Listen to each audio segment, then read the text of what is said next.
34. I'm going to go quick here again. Going back to literature review, because the conclusions are also to say, did we find consistency with what was studied earlier? Professor Henry Jenkins from MIT proposes what he calls the media convergence. And in his book, he describes how Fox, AT&T, Ford, Coca-Cola, and Apple got together and they sell or they produce this American Idol that is really a convergence of giants to put out media that you can get through the iTunes. You can go to the store. You can watch the videos on the episodes for real. You can watch the episodes later on the web. You can vote in. I think they've got to 100 million votes per season at the end. It's just amazing what they can do with the text messages and the voting. So that's media convergence. I think we find a little bit of media convergence here precisely with iTunes U, that is combining things, or the MIT Open, it's called Consortium, or the Consortium in India. They're starting to have a little bit of media convergence. I would say it's the beginnings. On the page 35, I love the ideas that I found by Rogers. He's mainly a psychologist, somebody that is in the end of that period of 1965, thereabouts, his writings. And he proposes or promotes that students learn in what he calls a democratic way. And that means that you take them through the knowledge, you shepherd them through the knowledge. The instructor knows best where to shepherd them to so they don't get lost, but it is not authoritarian in that you are forcing students to learn through punishment or through forcing them to sit in class type of thing. I think this is very consistent with what happens here, because when somebody in the participants the 20 of them would all say, yeah, they're fascinated at some point with, hey, I can go here, I can go there. I might need somebody to guide me, but it's mostly a self or a democratic approach consistent with Rogers' ideas. Another very interesting idea, kind of old as well, is Skinner, another behavioralist psychologist. Sorry, I never say these words. That proposed the learning machine, some kind of device that would give immediate feedback to the learner. And the idea is that if you give immediate feedback to the learner, the knowledge goes quicker with the person, and the instructor might forget to give feedback, but the machine doesn't. And I talk about that. I spoke about a little bit ago when, like the guy with the fish tank. Well, the feedback is the video's right there. You go see, you go back, you go see, right? There's some of that. And in some other interactive, more complicated systems that rely on video, like the Rosetta Stone for language that one of my participants discussed, you record, you get the video, you listen to the person, you watch the person interact in an environment, you see a conversation, then you record your own voice and you compare your voice to a recorded voice to see if you're saying things right. I think that's more or less, well, that's fantastic, first of all, and second, consistent with the ideas of Skinner. Page 37, the idea that we found earlier from Gardner from Harvard, Howard Gardner, that remember that discussed the 7 intelligences and so many other important ideas. But he talks about leadership at some point. And he talks about leadership in storytelling. This lady, Candice Olson, on Hammond Garden TV, really teaches through her adventures. Every transformation of every room is a mini saga. She goes through a transformation, not just of the room, but of the minds of the people that use her services. And she's definitely teaching something every time, right? Fantastic agreement there. Maybe I'm already ahead of myself. This is Gardner from Harvard. This guy also is behind the emotional intelligence. He's mostly a professor, not a writer. His books are difficult. Now, one of the questions that I need to put out is, what do I think is the addition to the body of knowledge? I don't think I came up with a theory. I don't think I came up with something extraordinarily revealing. But what I think I came up with is what I call a taxonomy. Much like, what's his name? The guy that studied... Yeah, exactly. But that's not what I was thinking. Yes, Bloom proposes a taxonomy, but I was thinking about this guy that studies the species and evolution, natural evolution, survival of the fittest. What is this guy? Darwin. Victorian era. You mean Darwin? Darwin, exactly. He proposed all these controversial ideas, but before he did that, he proposed extensive taxonomies of species that he found in Asia, right? He grouped the species, he grouped the reptiles and the other ones consistent with taxonomy that was already out there and fixed the earlier taxonomy, right? That's the idea. So, and of course it's consistent with Bloom. Of course, it's also a taxonomy that organizes the knowledge into intellectual, psychomotor, and affective, and then describes the categories underneath. And under each one of these categories, Bloom says, now what do we do with them? How do we take a student from low proficiency to high proficiency, considering these three dimensions? That's exactly what I'm thinking that my taxonomy helps me with.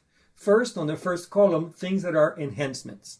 If we can figure out the entire list, and this is up to 7, but I'm sure somebody can help me add more. These are the ones consistent with my findings. What are the enhancements? Or maybe the opposite, right? To keep that column straight. Then we need to go deep into what is the human interaction. What are the modes? What are the roles? What are the roles appearing? What are the roles disappearing? What are the new ways in which people kind of group themselves once we go into video, learning videos? Then compare media. I think if we keep honest this thing, we need to make sure we're always comparing ourselves to Hollywood, to video games, to conferences, to TED, right? The TED.com videos that does fantastic stuff. So if we keep, or with TV, right? Keep comparing ourselves with all the other media. Next chapter, I would say, and this was to me very interesting, where's the feedback? How does the feedback change? How does the feedback loops change? Finally, I'm going more into the science fiction there with the systems of videos. In my recommendation, you will see that I'm going to propose that somebody needs to take care of this. Somebody needs to think it through further as a complete system. I don't want to steal the thunder of the last slide. And then press to the extreme, things can go wrong, right? So watch out for those. So my contribution here is the taxonomy. Real quick, everything worked well. The recorder, the duration, I didn't have to go back. I didn't have to adjust the procedure.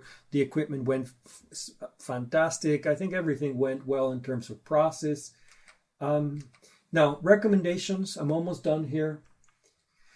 Page 42. In general, I think we need to watch out for the entropy, meaning this disorder. And leaders, organizational leaders, business leaders, government leaders should see where is the effectiveness and promote what is effective, right? Don't be shy about it. But along the way, develop an understanding what are the factors of quality, what are the factors of goodness and complete success, because having solo successes is not enough. Having one crazy professor in Kansas State University with 8 million or 10 million by now clicks on his video does not constitute global success. It's just an anomaly. I think we need to keep watching what Hollywood and video games are doing. We need to make sure we get to the poor people, right? Because there's still too many, way too many, unacceptable amount of them without knowledge in the third countries, in the third world countries. Find, I don't know what is exactly where or when, but find a place, universities or IBM, who knows, a place, or Google, I don't know, where innovation continues without penalty.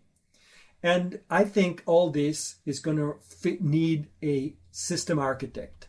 And this is, I guess, ideas from this degree, I would say, because it has all this spin on the architecture, system architecture, IT type of thing. I think to do this well, if a school or a large government organization takes an initiative of this, somebody needs to figure out what is this system architecture.